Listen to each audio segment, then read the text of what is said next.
Hello student, कैसे हो आप लोग? आई थिंक आप लोग सब अच्छे होंगे। ठीक है। आप लोगों के लिए मैं स्पेशल वीडियो बना रहा हूँ मास के ऊपर, है ना।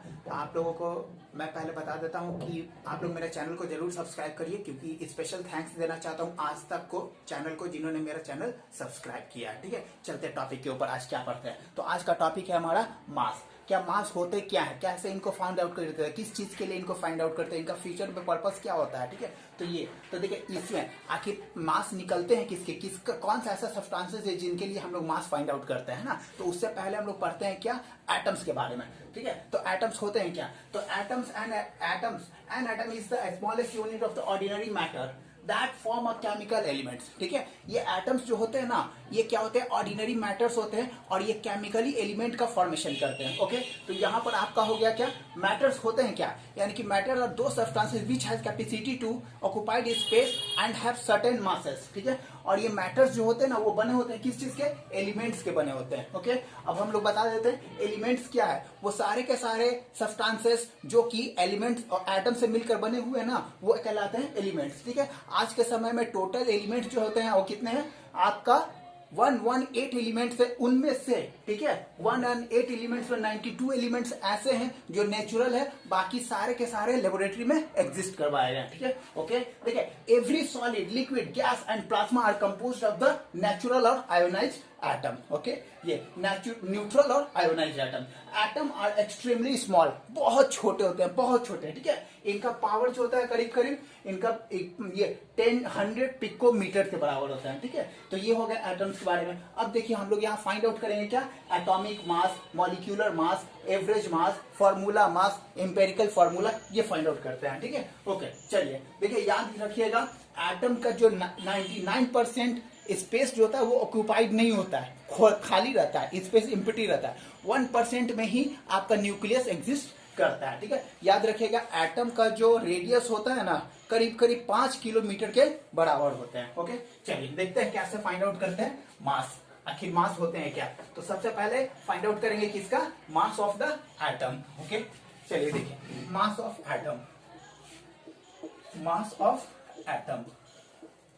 ठीक है, देखिए, मास ऑफ एटम का मतलब क्या होता है कि मतलब मास ऑफ द एटम, यानी कि वो सब्सटेंस के मास कितने हैं। ठीक है, उस कॉन्स्टिट्यूशन में कितने कॉन्स्टिट्यूशन बने हैं। ठीक है, तो इसमें तो देखिए, हम लोग पहले के समय में क्या था कि एक ऐसा एलिमेंट्स को असाइन कर लिए थे जिसकी सबसे छोटे थे, जैसे कि हाइड्रोजन। हाइड्रोजन उस समय में क्या था, बहुत ज्यादा छोटे थे, बहुत ज्यादा। उनका क्या था कि उनका इलेक्ट्रॉन एक ही था और उनके पास प्रोटॉन एक ही था। ठीक है, तो वो छोटे से यूनिट को असाइन कर लिया गया कि इनके जितने मास होंगे ना, उसी के कंपैरिजन में अदर का भी हम लोग मास निकालेंगे। लेकिन ये ज्यादा दिनों तक चला नहीं, फिर आ गए क्या, फिर आ गए आपका कार्बन 12। ठीक है, कार्बन 12 क्यों आए? क्योंकि कार्बन 12 जो है ना, वो आज के समय में सारे कंपोनेंट्स में ऑलमोस्ट मिलते हैं। ठीक है, इसलिए कार्बन को असाइन किया गया क्या, एटॉमिक मास यूनिट निकालने के लिए। ठीक है, तो ये तो एटॉमिक मास यूनिट होता है क्या?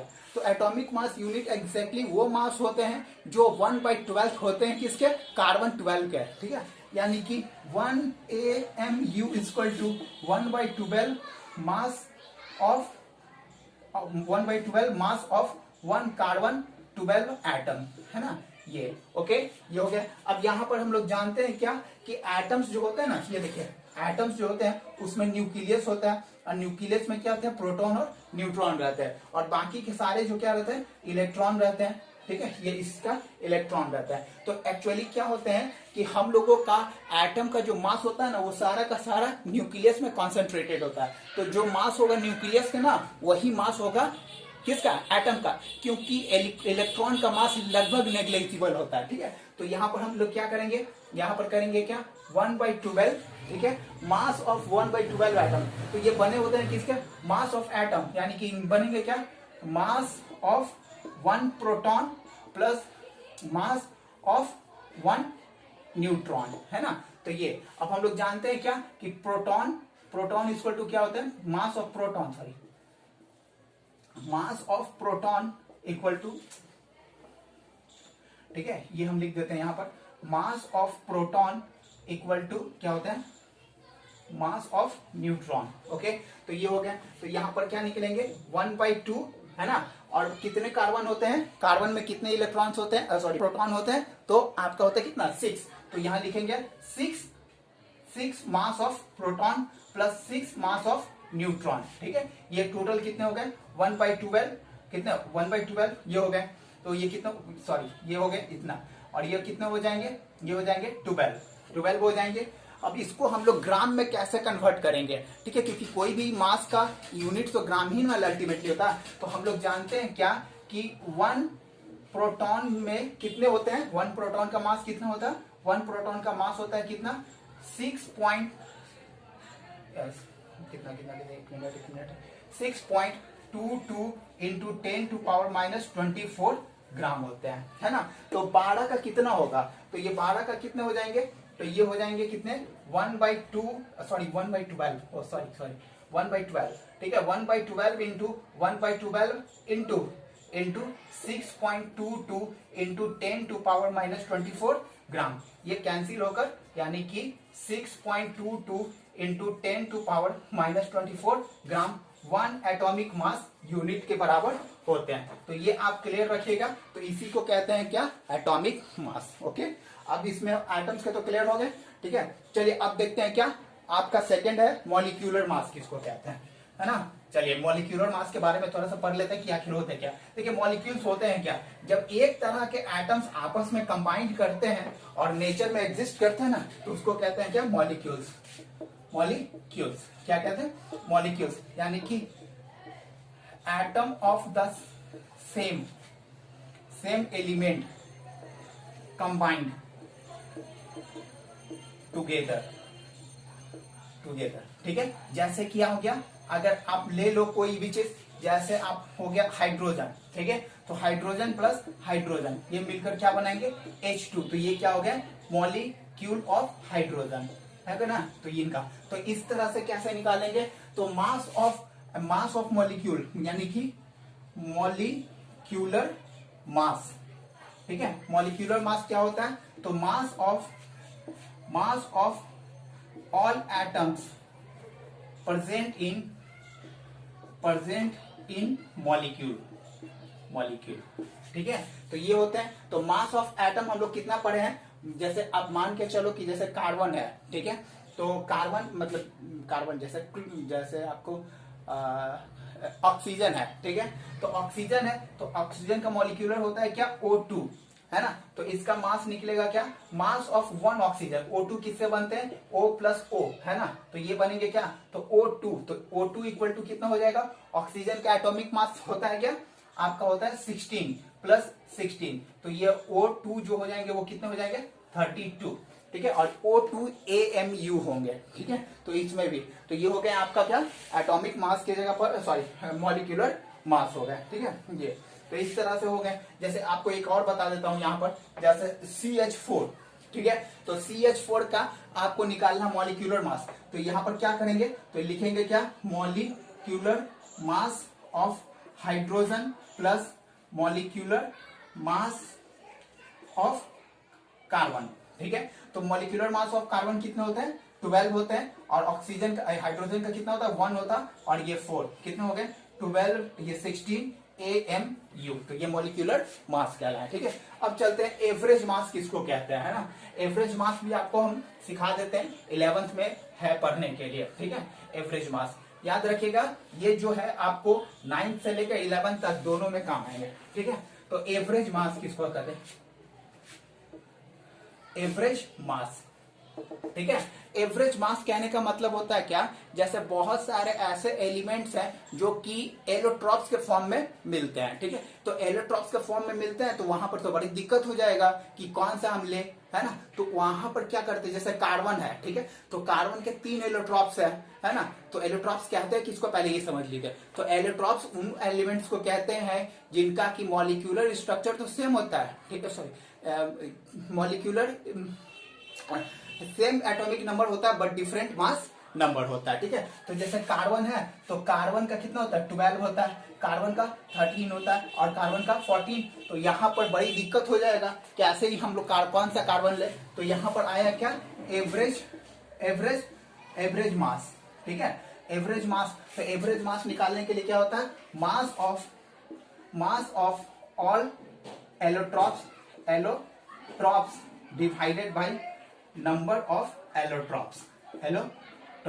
ठीक है, तो यहां पर कितने कार्बन है, तो ये 12 प्लस 13 प्लस 14, ठीक है, डिवाइडेड बाय 3 है ना, तो ये तो कितने हो जाएंगे 39 डिवाइडेड बाय 3, ठीक है, ये हो गए 30। तो ये आ गया क्या, कार्बन का एटॉमिक मास जो कि एवरेज माना जाता है। तो जनरली हम लोग जो यूज करते हैं ना वो C12 यूज करते हैं। ठीक है, तो ये उनका क्या हो गया, ये एटॉमिक मास यूनिट हो गया। क्लियर, ठीक है। अब देखिए यहाँ पर आपको मैं बता रहा हूँ, यहाँ पर एक चीज और में है। ठीक है, आपका फॉर्मूला मास क्या होता है, फॉर्मूला मास क्या होता है, देखिए फॉर्मूला मास, ठीक है। देखिए कोई भी एलिमेंट जो है जब आपस में कंबाइंड करते हैं तो वो क्या होता है, एक नेचर में एग्जिस्ट करता है। ठीक है, तो बहुत सारे एलिमेंट्स ऐसे हैं जो कि कंपाउंड का फॉर्मेशन करते हैं लेकिन वो आयनिक फॉर्म में। तो फॉर्मूला मास उन्हीं सब्सटेंसेस का निकालेंगे जो कि आयन के फॉर्म में एग्जिस्ट करते हैं। ठीक है, जो कि आयन के फॉर्म में एग्जिस्ट करते हैं, है ना। जैसे कि मान के चलो कि all the compound exist in ionic form, then find formula mass। ठीक है, ये फॉर्मूला मास होते हैं, है ना। तो देखिए फॉर्मूला मास कैसे हो गए, तो ये हो गए, है ना। और इट एग्जिस्ट, ठीक है, तो इनका फॉर्मूला क्या मास होता है, जैसे कि ये क्या करते हैं, ये जो भी आयंस है ना उनका मास निकालेंगे। तो ये फॉर्मूला मास में क्या होता है, mass of active ions of respective elements. ठीक है, जैसे मान के चलो Na, ठीक है, प्लस Cl माइनस, ये है क्या, कॉमन साल्ट, है ना, NaCl। तो ये एक्टिव फॉर्म में रहता है, आयोनिक के फॉर्म में रहता है। तो यहाँ पर इनका मास कैसे निकलेगा, तो सोडियम का कितना होता है, तो सोडियम का होता है कितना 23 और क्लोरीन का 35.5। ठीक है, ये जो आएंगे तो ये 5 और 5 3 8 और 3 2 5, ठीक है, 58 AMU। तो इस तरह से निकलते हैं क्या, ये एटॉमिक मास के, ये फॉर्मूला मास निकलते हैं। ठीक है, अब एक बच गया तो आपका क्या, ठीक है, फॉर्मूला मास और मॉलिक्यूलर मास में क्या डिफरेंसेस है। ठीक है, देखिए फॉर्मूला मास में सिर्फ, हाँ एक मैं बता देता हूँ, ठीक है, ये क्लियर हो गया ना। चलिए फॉर्मूला मास और एटॉमिक, फॉर्मूला मास और मॉलिक्यूलर मास, है ना। चलिए देखिए यहाँ पर फॉर्मूला मास, ठीक है, और मॉलिक्यूलर मास, ठीक है। देखिए इसमें क्या होता है, मॉलिक्यूलर मास में मतलब मॉलिक्यूल्स होते हैं, एग्जिस्ट करते हैं, इसीलिए हम लोग मॉलिक्यूल्स का फाइंड आउट करते हैं। एग्जिस्टेंस ऑफ मॉलिक्यूल्स, इसमें क्या होता है, एग्जिस्टेंस ऑफ आयंस। ठीक है, ये एग्जिस्टेंस ऑफ आयन और एग्जिस्टेंस ऑफ मॉलिक्यूलर। ठीक है, ये क्या बताते हैं, ये बताते हैं ratio of the respective ions. ठीक है, ये आपका बताते हैं exactly mass of the compound which is made up of elements. ठीक है, एलिमेंट्स के बारे में, जैसे आप देख लो यहाँ पर, जैसे कि आपका यहाँ पर C6H12O6 है ना, तो ये ग्लूकोज है। तो ग्लूकोज क्या है, तो इसमें हमको एग्जैक्ट पता चल जाएगा क्या, कि इनका मास कितना है। तो जैसे कि कार्बन है तो कार्बन का 12 प्लस हाइड्रोजन है तो 1 × 12 प्लस ऑक्सीजन है तो ये ऑक्सीजन का 16 × 6। ठीक है, तो इनका जो भी है 12 छक 72 प्लस 12 और प्लस 16 छक 96। ठीक है, तो 6 2 8 2 6 2 8 2 10 के 0 9 1 10 10 17 1 18। ठीक है, ये आ गया उनका AMU, है ना, ये एटॉमिक मास यूनिट आ गया इसका, ये मॉलिक्यूलर फॉर्मूला। लेकिन यहाँ पर क्या हो जाएंगे, यहाँ पर रेशियो, जैसे कि CH2O, है ना। ये तो इसमें आपको क्या बता रहे हैं, यानी कि C का होता है क्या, तो ऐसे बताएंगे 1:2:1 ये बता रहे हैं। तो इसमें एग्जैक्टली हमको पता नहीं चल रहा है कि कितने कंपाउंड्स हैं, सॉरी कितने मॉलिक्यूल्स हैं, ये बता रहे हैं कि ऐसे ऐसे हैं। तो ये हो गया आपका इतना। तो चलिए ठीक है, आपको और भी एग्जिस्टिंग वीडियो मैं भेजता रहूंगा, जैसे आपको नेक्स्ट वीडियो में दूंगा ये मोल कॉन्सेप्ट के ऊपर। Okay, thank you.